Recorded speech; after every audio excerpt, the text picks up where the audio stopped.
la reflexión es vulnerables. Una palabra que tal vez no usamos demasiado, pero les aseguro que la conocemos a la perfección. La definición de esta palabra es que puede ser dañado. ¿Qué es algo vulnerable? Algo que puede ser dañado. Y la realidad es que nosotros tenemos que llegar a entender de que como seres humanos somos sumamente vulnerables. No todos lo entendemos. Y voy a tomar un caso bíblico, voy a hacer 2 o 3 referencias a este caso bíblico. Con este caso yo quiero ilustrar la idea de que aunque todos somos vulnerables, porque así nos describe la palabra de Dios y por eso necesitamos un Salvador, no siempre lo reconocemos o tenemos que pasar por ciertas situaciones y en ocasiones hasta incluso años de vida para poder reconocer nuestra situación. Siempre me interesó el caso de Jacob, el patriarca Jacob. Jacob, no, hay muchos capítulos en Génesis que hablan de Jacob, desde Génesis 25 hasta Génesis 35 aproximadamente su vida, después se mencionan algunos capítulos más. Pero en Génesis 25 le fue revelado a la madre de Jacob, le fue revelado que los 2 bebés que tenían en su vientre, ustedes saben que Jacob era mellizo con Esaú, que Jacob iba a ser el líder del clan familiar. Así que Jacob, antes de nacer, él ya sabía cuál iba a ser el propósito de su vida. Dios ya le reveló el propósito de su vida. Esto es un privilegio increíble. O sea, que antes de nacer ya Dios revele cuál es el propósito que tiene para tu vida. Imagínense que personas que pasan toda la vida intentando conocer su propósito, y Jacob ya lo sabía de antemano. El asunto es que él nació con una pequeña desventaja, que en realidad era una gran ventaja, pero él no lo entendió al principio, y era que nació en segundo lugar. Para ser jefe del clan familiar se necesitaba ser el primogénito, el primero en nacer, y él era el segundo. Ahora, esto que suponía una desventaja, en realidad era una gran ventaja, porque esto, de alguna manera, era el medio a través del cual Jacob tenía que entender que llegaría a cumplir el propósito de Dios para su vida, no por su condición de primogénito, sino teniendo fe en la declaración de Dios, teniendo fe en los planes de Dios. Ahora, hay algo interesante. Dios le dijo que él iba a ser el líder del clan familiar. Nació en segundo lugar para que tuviera la fe, para creer que así iba a pasar. Pero nos encontramos con que Jacob le faltaba fe y le sobraba ambición y autosuficiencia. Y eso no le jugó una buena pasada. Así que él intentó repetidas veces, ustedes conocen la historia, no me voy a detener ahí, repetidas veces intentar cumplir el propósito de Dios para su vida, no mediante la fe, sino mediante sus propias fuerzas. Y no le fue para nada bien. Lo interesante, y aquí destaco lo primero, es que cuando Jacob, después de engañar a su hermano y a su padre, tiene que huir, él huye de su casa a los 75 años de edad. Y no se cumplió el propósito que Dios tenía para su vida ahí. Él estuvo 20 años en Harán, sufriendo mucho, y a los 95 años de edad, él regresa, y es ahí donde recién él puede, después de una serie de milagros y de milagros protectores de Dios, donde Dios lo protege de su hermano que lo quería matar, de su suegro en esos 20 años que también tuvo esa misma intención, etcétera, etcétera, la historia es larga. Recién a los 95 años parece que él toma el control, de alguna manera, el liderazgo de su clan familiar, independizándose de su hermano, formando 2 pueblos diferentes.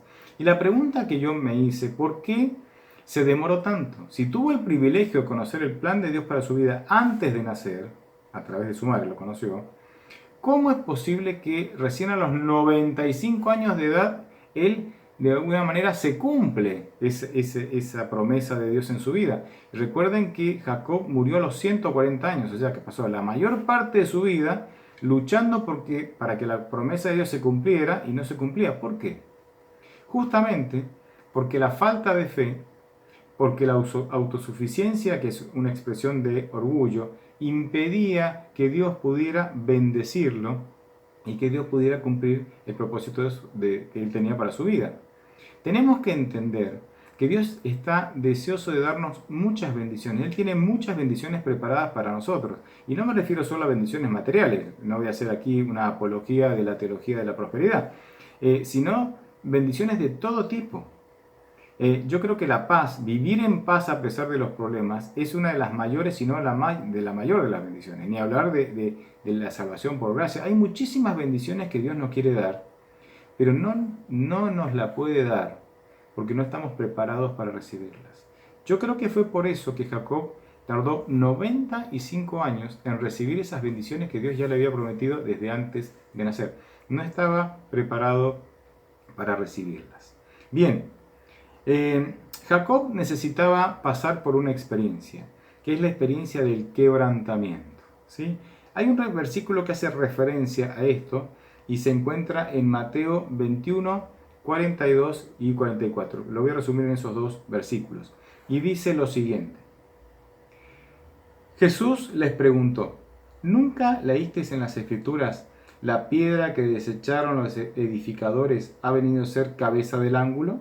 El Señor ha hecho esto, ¿y es cosa maravillosa a nuestros ojos? El que caiga sobre esta piedra será quebrantado, sobre quien ella caiga será desmenuzado. Aquí habla de que el que caiga sobre esta piedra es quebrantado. Jesús está diciendo esto de sí mismo, está citando Salmo 122.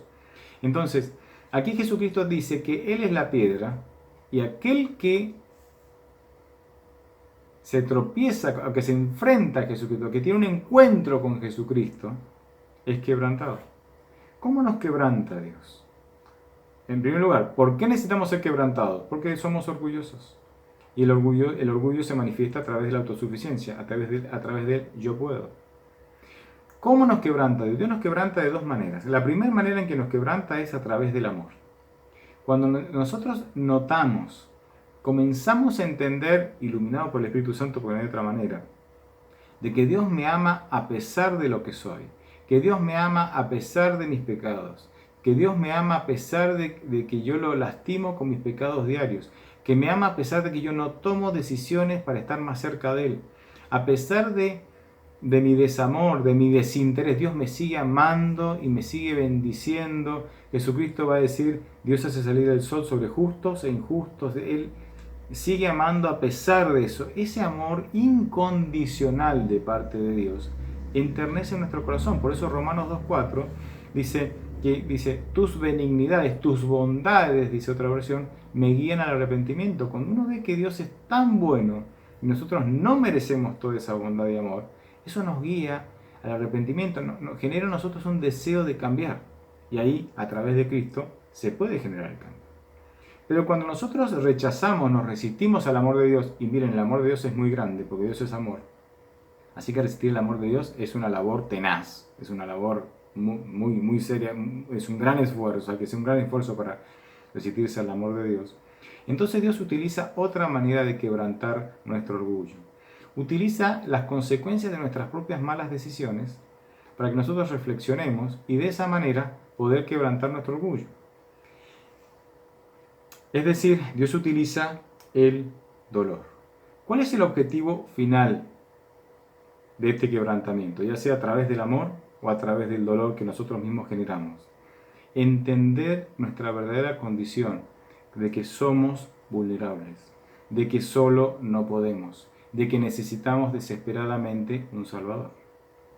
Pero así como en Efesios 6 Dios nos da la armadura de Dios, ¿sí?, que son elementos, ¿sí?, regalos, dones de Dios para que nosotros nos podamos mantener firmes a los ataques de Satanás y victoriosos ante el pecado. Así el hombre, o sea, la armadura de Dios es para aquellos que aceptan a Dios como su Dios, a Cristo como su Salvador. Pero aquellos que viven de manera independiente a Dios, y fíjense que Jacob creía en Dios, pero él vivía de manera independiente a Dios. O sea, esto no es para los ateos que están fuera de la iglesia. Esto es para los cristianos que van a la iglesia, pero que viven una vida independiente, que no permiten que Dios dirija su vida, que no entregan por completo su vida a Dios.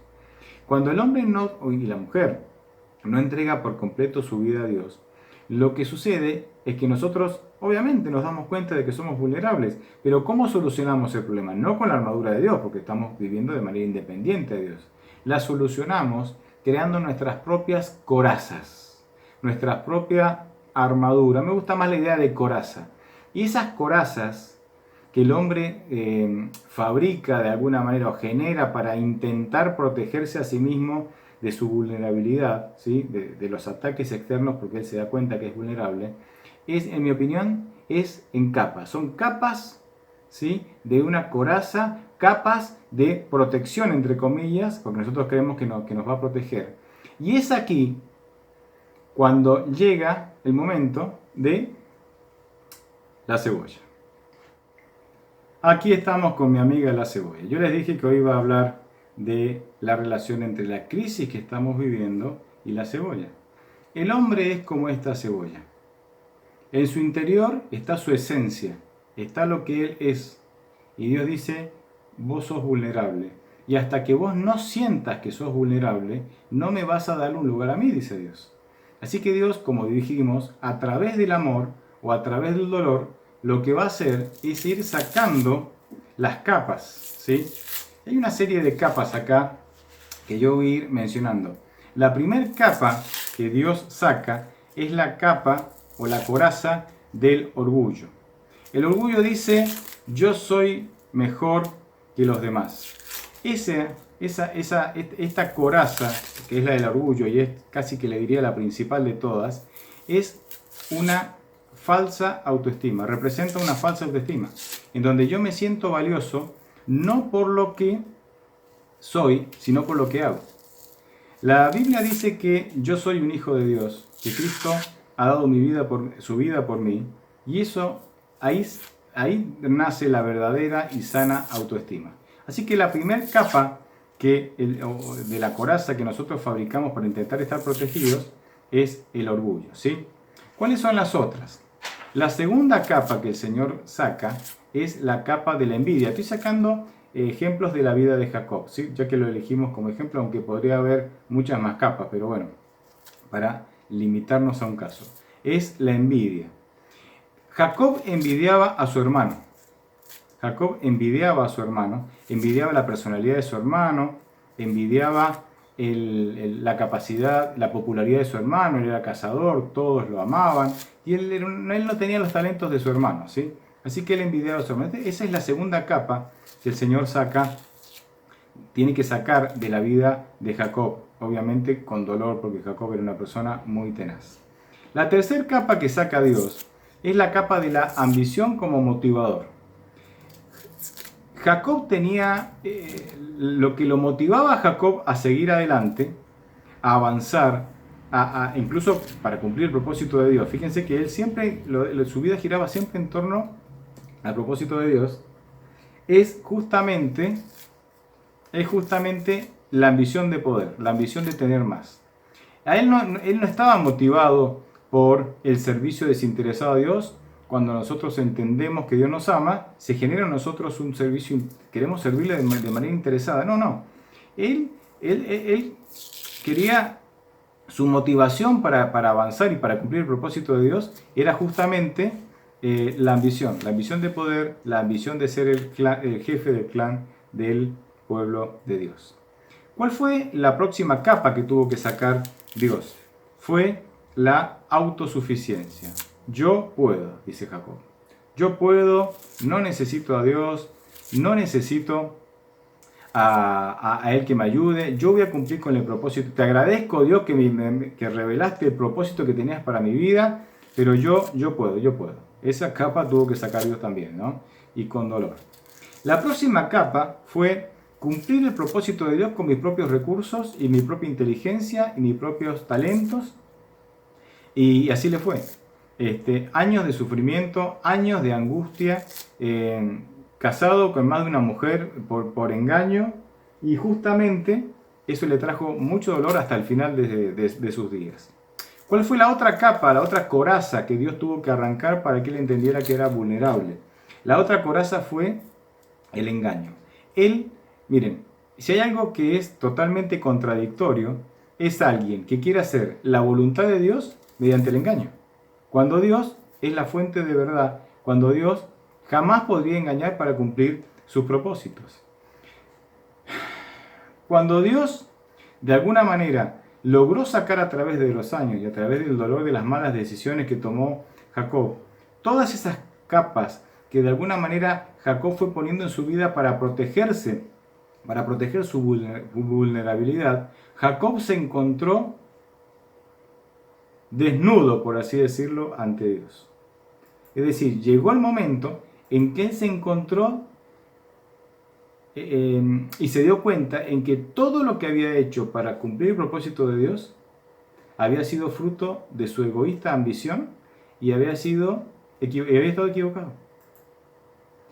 A los 95 años de edad se dio cuenta de que la cosa era por fe, porque las promesas de Dios se viven o se vivencian por fe, no por tus capacidades ni mis capacidades, no por tus recursos, no por tu inteligencia, no por la cuenta bancaria que tenés, por fe. Y él se dio cuenta a los 95 años. Miren, lamentablemente a veces, o muchas veces, tienen que pasar muchos años en nuestra vida para entender que la vida cristiana no es otra cosa que una relación de amor por medio de la fe con Dios. Esa es la vida cristiana. La vida cristiana no es un cúmulo de requisitos, un listado de requisitos. No es un servicio a Dios por deber. La vida cristiana no es portarme bien. Eso es parte, eso es consecuencia de, pero ese no es el centro de la vida cristiana. Y a veces tienen que pasar años para que entendamos eso. Claro, lo entendemos a fuerza de cansancio, de dolor, de frustración, como le pasó a Jacob. Ahora, es tiempo de vivir por fe. Jacob entendió que era tiempo de vivir por fe, cuando ya llegó al cansancio supremo, ahí, ¿no? Al agotamiento supremo.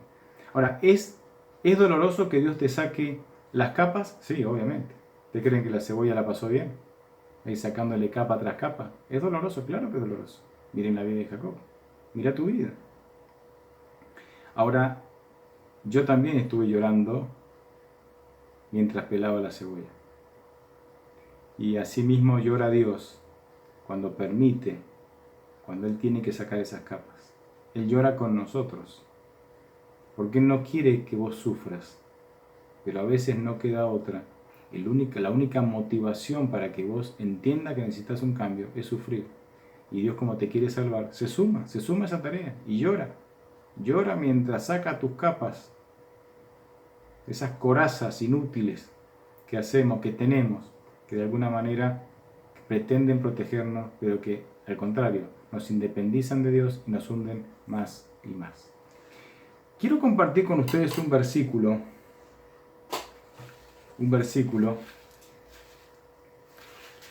que a mí me impresionó. Y Dios realmente arrojó luz sobre este versículo y me hizo ver una gran verdad que yo no la entendía, y que hoy tengo el privilegio de haberla entendido gracias a Dios y de compartirla con ustedes. Es un texto, es una promesa hermosa que está en el texto de Romanos 8:24. Déjenme leerla y quiero explicárselas también. Dice, Romanos 8:24, porque en esperanza fuimos salvos, pero la esperanza que se ve no es esperanza, ya que lo que alguno ve, ¿para qué esperarlo? Miren, Pablo dice, perdón, pero la cebolla ha hecho su efecto. Pablo dice, cuando yo tengo esperanza en algo, tengo esperanza porque no lo veo. Pero cuando yo veo esa bendición o eso que esperaba, ya no es esperanza porque lo estoy viendo. La esperanza tiene sentido cuando lo que esperamos no ha llegado aún. Eso es esperanza. Una vez que llegó, ya no es esperanza, ya lo estoy viendo. Bien. Y ahora viene la pregunta. La pregunta, hermanos. ¿Qué diferencia hay entre un cristiano con esperanza y un cristiano con fe? A ver, No quiero decir que tener esperanza está mal o que tener fe está mal. No quiero decir que de estas dos posturas, cristiano con esperanza y cristiano con fe, hay una correcta y una incorrecta. No, no quiero decir eso. Bíblicamente, ¿es bueno que un cristiano tenga esperanza? Es muy bueno. ¿Es bueno que el cristiano tenga fe? Es muy bueno. Pero ¿qué diferencia hay? Voy a decir dos frases para expresar la misma idea y ustedes van a notar una diferencia, que gracias a Dios Él me la hizo notar a mí. Un cristiano con esperanza dice, tengo la esperanza de que Dios me ayude. Un cristiano con esperanza dice, tengo la esperanza de que Dios me ayude. ¿Está bien o está mal eso? Es correcto. Es correcto. Alguien que está manifestando la esperanza de la posibilidad de que Dios lo ayude. Ahora, yo voy a dar la misma idea dicha por un cristiano que tiene fe. Un cristiano que tiene fe dice, Dios me ayudará. Dios me ayudará. ¿Notan la diferencia? El cristiano que tiene fe todavía no recibió, es decir, tiene esperanza. Pero la fe le permite vivir la esperanza con certeza. La fe le permite creer y vivir creyendo de que aunque no lo recibió, lo va a recibir. Es cuestión de tiempo, es cuestión de esperar, es cuestión de confiar. Lo va a recibir. Por eso dice, Dios me ayudará. No lo hizo todavía, pero me ayudará. No hay duda de eso. Nosotros tenemos en nuestras iglesias y nosotros mismos muchas veces somos cristianos llenos de esperanza, pero sin fe. Vivimos esperanzados que nuestro marido cambie, esperanzados de un mundo mejor, esperanzados de un sueldo mejor, esperanzados de tener salud. Y no está mal eso. Pero cuando la esperanza no va solita y no va unida a la fe, la esperanza se vuelve vacía, se vuelve lejana, se vuelve como algo que no es sólida, es como algo etéreo, como un vapor. Y existe ahí, pero como que no lo podemos tocar, como que sí, no sé, algún día tal vez. En cambio, el cristiano que además de esperanza tiene fe, ve la esperanza como algo sólido. Es una certeza, va a suceder, es cuestión de esperar, es cuestión de confiar, va a suceder. ¿Vos sos un cristiano que solo tiene esperanza o además sos un cristiano que además de esperanza tiene fe? Ahí está la clave. Y miren, Dios nos anima todo el tiempo a tener esperanza y fe. Y les cuento algo cortito para cerrar. Alguien me llama desde la ciudad de Chaco, aquí en Argentina, desde la provincia de Chaco en Argentina, por equivocación. Digo por equivocación porque era una persona que me pedía que yo pudiera asistir a su hermano, un hombre ya de casi 70 años, que debido a esta situación social, no puede salir a trabajar, la pensión no le alcanza y entonces no le alcanza el dinero ni para pagar alquiler, ni para los alimentos, tiene su familia, hay unos menores en casa ahí, entonces no le alcanza. Y me llama a mí. Y este hombre vive en una zona que no es de mi distrito. Obviamente yo me predispuse a ayudarlo, no necesito que esté en mi distrito pastoral para yo ayudarlo. Ahora, sucedieron dos cosas muy interesantes. Un día antes de que esta señora me llame, una persona viene y me entrega dinero. Él me había dicho, voy a dar los números, te voy a dar 2.000 pesos porque estábamos juntando con toda la iglesia dinero para que unos hermanos pudieran pagar su alquiler. Entonces, entre todos poníamos un poquito y ayudábamos a este hermano que no tiene trabajo por esta situación, ¿no? Por el coronavirus, por esta situación, y no podía pagar el alquiler. Ahora, este hermano vino y en lugar de entregarme 2.000 pesos, me entregó 6.000 pesos. Entonces yo le dije, ¿cuánto me da? No, pero vos me dijiste, no, si no importa, sí acepto. Pero mi esposa, dice, se sumó con otros 4.000 y la esposa no asiste a la iglesia. Fíjense, hay gente sensible, hermanos, en todos lados. Y le digo, mira, entonces yo te aclaro, digo que voy a usar estos 2.000, que era lo que nos faltaba para completar el alquiler de esta familia y los otros 4.000 usaré con alguna otra necesidad que salga. Tranquilo, usalo como vos necesites, yo te lo dejo. Al día siguiente que me dan este dinero, me llama esta señora. Y esta señora entonces me da el contacto, yo hablo con este hombre, con su familia, y hablo también con el pastor que atiende esa zona. Y el asunto es que esa misma tarde, o sea, me llamaron después del mediodía, y esa misma tarde le entregué a este hombre 4.000 pesos, y el pastor de la zona donde él vive lo asistió con mercadería. Y este hombre quedó profundamente conmovido, que una llamada telefónica equivocada, porque no me deberían haber llamado a mí, deberían haber llamado al pastor de la zona de él, digamos. Si uno sigue el protocolo es así, pero Dios tenía preparado. Y este hombre quedó profundamente conmovido y se ha enternecido de tal manera las cosas de Dios, que es notable. Este es un ejemplo de que Dios te puede quebrantar tu orgullo por medio del amor y creo que Él tuvo las dos. Primero el dolor y después el amor, que Dios manifestó a través de algunos de sus instrumentos.